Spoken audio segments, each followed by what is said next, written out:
కాసేపట్లో తెలంగాణ కేబినెట్ భేటీ కానుంది. ఆర్టీసీ సమ్మె, కాళేశ్వరంపై హైకోర్టు తీర్పు, ఎంపీటీసీ, జెడ్పీటీసీ ఎన్నికలపై కేబినెట్లో చర్చ జరగనుంది. ఇందిరమ్మ కుటుంబ బీమాపై కేబినెట్ నిర్ణయం తీసుకోనుంది. అజహరుద్దీన్, కోదండరాం ఎమ్మెల్సీ అభ్యర్థిత్వంపై మంత్రివర్గం చర్చించనుంది. అలాగే మెట్రో స్వాధీన ప్రక్రియ నిర్వహణపై కేబినెట్లో చర్చించనున్నారు.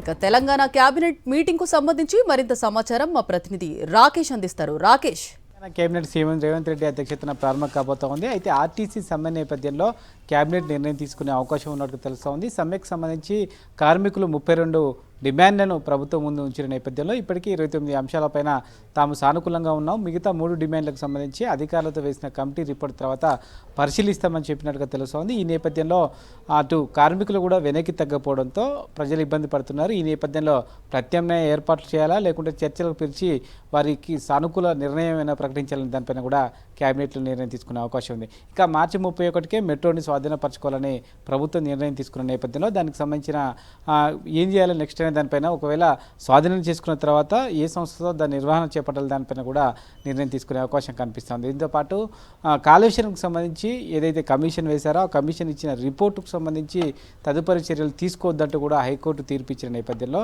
నెక్స్ట్ ఫర్దర్గా ఏం చేయాలని దానిపైన కూడా నిర్ణయం తీసుకోబోతున్నారు. ఇప్పటికే రాజ్యసభ ఎంపీ అభిషేక్ సింగ్తో ప్రభుత్వానికి సంబంధించిన మంత్రి ఉత్తమ్ కుమార్ రెడ్డి చర్చ జరిపారు. ఫర్దర్గా ఎట్లా ఏం చేయాలనే దానిపైన కూడా నిన్ననే డిస్కస్ చేసిన నేపథ్యంలో సుప్రీంకోర్టుకు వెళ్లే ఆలోచనలో రాష్ట్ర ప్రభుత్వం ఉన్నట్టుగా తెలుస్తోంది. దానికి సంబంధించి కూడా కేబినెట్లో నిర్ణయం తీసుకునే అవకాశం ఉంది. ఇక ప్రజాపాలన ప్రగతి నివేదిక పేరుతో కూడా ప్రభుత్వం కార్యక్రమాలు చేపడతా ఉంది. ప్రభుత్వం ఏర్పడి 2 ఏళ్ల నుంచి 3 ఏళ్ళు గడవబోతున్న నేపథ్యంలో దానికి సంబంధించి ప్రోగ్రెస్ ఏ విధంగా ఉంది, నెక్స్ట్ ఏం చేయాలని దానిపైన కూడా నిర్ణయం తీసుకునే అవకాశం ఉంది. దీంతోపాటు వడ్ల కొనుగోలు అలాగే మొక్కజొన్న కొనుగోలుకు సంబంధించి కొనుగోలు కేంద్రాలు మొత్తం ఎన్ని ఏర్పాటు చేశారు, దానికి సంబంధించి స్పీడప్ చేయాలనే దానిపైన కూడా ప్రభుత్వం ఫోకస్ చేస్తున్న నేపథ్యంలో దానికి సంబంధించి కూడా మార్కెటింగ్ శాఖకు సంబంధించిన నిర్ణయాలు తీసుకునే అవకాశం కనిపిస్తూ ఉంది.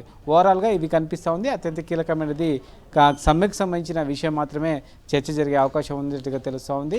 సమ్మెను విరమించడం కోసం ప్రభుత్వం నుంచి ఏ విధమైన చర్యలు చేపట్టాలి, ముఖ్యంగా మంత్రివర్గ ఉపసంఘం వేస్తే ఎలా ఉంటుందనే దానిపైన కూడా ఉదయం బట్టి విక్రమార్క దగ్గర మంత్రులతో జరిగిన మీటింగ్లో నిర్ణయం తీసుకున్నారు. దానికి సంబంధించి కేబినెట్లో చర్చించిన తర్వాత ఆ నిర్ణయాన్ని కూడా ప్రకటించే అవకాశం అయితే ఉంది. Right Raju, thank you.